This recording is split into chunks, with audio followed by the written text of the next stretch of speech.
नमस्कार, आप देख रहे हैं अम्बाला मीडिया।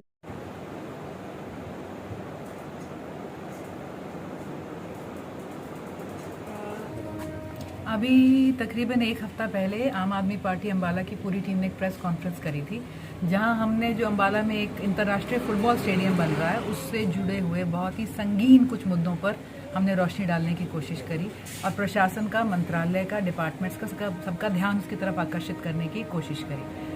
मुद्दा है कि अंतर्राष्ट्रीय फुटबॉल स्टेडियम, ये स्टेडियम बहुत समय से, मैं कहूँगी जब से बना है तब से ये घोटालों में और विवादों में घिरा हुआ है। स्टेडियम ऑलरेडी अपनी समय सीमा 3 गुना पार कर चुका है। स्टेडियम ऑलरेडी अपने जो निर्धारित इसका बजट था, टेंडर था 40 करोड़ का, वो 120 करोड़ मतलब 3 गुना वो भी उसके पार जा चुका है।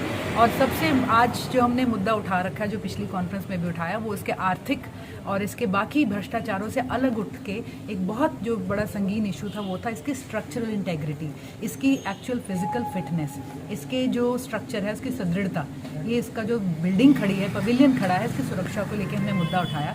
क्योंकि आरोपों में एक बहुत मुख्य आरोप ये भी लगा था कि इस स्टेडियम के अंदर 33,000 क्विंटल लोहा लगना था, 13,000 क्विंटल ही लोहा लगा है, विच मीन्स 20,000 क्विंटल लोहा नहीं लगा, विच मीन्स 60% लोहा जो इस इमारत में लगना था वो इसमें लगा नहीं हुआ, 40% से भी कुछ दशमलव नीचे है। तो ये बताइए कि अब हमें हाल ही में यहाँ पर एक फुटबॉल संघ अम्बाला ने एक यहाँ पर फुटबॉल का मैच करवा दिया, अंडर 14 और अंडर 17 का।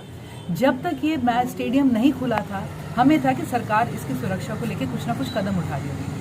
पिछले साल जब पता चला, जब अखबारों की हेडलाइंस में ये न्यूज़ आई कि स्टेडियम में तकरीबन 60% लोहा नहीं लगा है और इसके जो नट बोल्ट, जो इसके इतने बड़े फ्रेम को ज़मीन में गाड़े खड़े हैं, वो भी पूरे साइज़ के और डेप्थ के नहीं हैं। तो इसके ऊपर सरकार ने एक जांच अनाउंस करी थी कि हम IIT मद्रास, NIT कुरुक्षेत्र और पंजाब इंजीनियरिंग कॉलेज से एक जांच करवाएंगे। उस अखबार की कटिंग में ये भी लिखा था कि सरकार ने बहुत कड़ा रुख अपनाते हुए कहा है कि 3 महीने के अंदर इस जांच की रिपोर्ट ली जाएगी। 1 साल हो गया, किसी ने उस जांच का आज तक कोई कागज़ नहीं देखा। इस साल फरवरी में, पूरे 1 साल बाद जब ये एलिगेशंस उठे, हमने एक RTI लगाई जिसमें हमने कहा वो इन्वेस्टिगेशन रिपोर्ट हमें दे दीजिए, IITs ने करी है on the physical fitness, structural integrity of the stadium. तो उसका जवाब में ये आया कि इसका जो स्ट्रक्चर है उसका निरीक्षण केवल और केवल NIT कुरुक्षेत्र ने किया और केवल बनने से पहले, मतलब जब नक्शा बना था तब स्टाम्प NIT कुरुक्षेत्र ने मारी थी। एलिगेशंस आने के बाद, इल्ज़ाम लगने के बाद, आधुनिक मशीनों से जांच करके जब ये लिखा हुआ है कि पता चला यहाँ लोहा कम है, उसके बाद ना IIT मद्रास, ना IIT दिल्ली, ना NIT कुरुक्षेत्र ने कुछ भी करा है।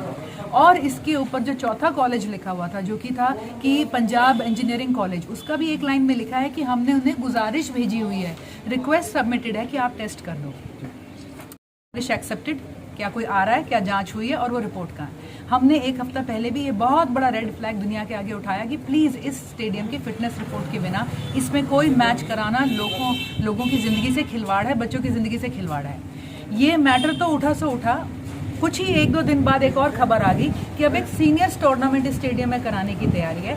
हम समझते हैं कि इससे ज़्यादा ग्रोस नेग्लिजेंस, इससे ज़्यादा अंधापन और इससे ज़्यादा गैर जिम्मेदाराना बात नहीं हो सकती।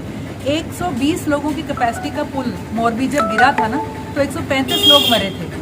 अब ये 35,000 कैपेसिटी का स्टेडियम जब छकाछक भरा होगा और यहाँ पर अगर लोग कूद रहे होंगे और एक्साइटेड होंगे, तो ये बिल्डिंग किसके सर पे गिर जाए, ग्रीन रूम में अंदर कौन दब जाए, कौन जिम्मेवार है। आज हमने प्रशासन को कुछ पॉइंट्स और एक ज्ञापन दिए हैं, उनके माध्यम से CM, PM, home minister, state home minister, national, सबको दिए हैं, क्योंकि वी बिलीव इस स्टेडियम में एक राष्ट्रीय जो है दुर्घटना है, एक नेशनल ट्रेजेडी के जो है बीज पड़े हुए हैं, इनको पहले से हम संभाल लें। हमारी मांग मुख्य तौर पर 4 है। सबसे पहले फिटनेस सर्टिफिकेट इशू करा जाए। दूसरी बात, जब तक फिटनेस सर्टिफिकेट नहीं आता किसी को यहाँ पर टूर्नामेंट या कुछ काम करने की इजाज़त ना दी जाए। तीसरी बात, हमको पता है कि इसमें 20,000 क्विंटल लोहा कम लगा था, वो कमी कब, कैसे, किस तरह पूरी करी गई है, क्या नया लोहा लगाया गया, क्या कुछ अबटमेंट्स हुई, रीइंफोर्समेंट्स हुई हैं, क्या चेंज करे गए हैं, उसके डिटेल्स दिए जाएँ। और चौथी बात हमने कहा है कि जिन लोगों ने ये टूर्नामेंट अभी करवाया, जिन्होंने इन्हें परमिशन दी, जो ऑर्गेनाइजर्स थे, उन पर शो कॉज नोटिस डाला जाए कि ये खिलवाड़ लोगों की ज़िंदगी के साथ किसने किया, कौन कर रहा है, और जिसकी जिम्मेदारी उनसे इस्तीफा लिया जाए। तो आज हमने यहाँ पर DC साहब अम्बाला में जो है ट्रेनिंग पे गए हुए हैं हमने एडीसी महोदय के माध्यम से हमने हरियाणा के मिनिस्टर, स्पोर्ट्स डिपार्टमेंट, पीडब्ल्यूडी और सारे कंसर्न डिपार्टमेंट्स को हम उनके लेटर माध्यम से दिया, जो हम ईमेल भी करते हैं। हम आशा करते हैं इसका जल्द से जल्द संज्ञान लिया जाएगा and someone will take this very seriously.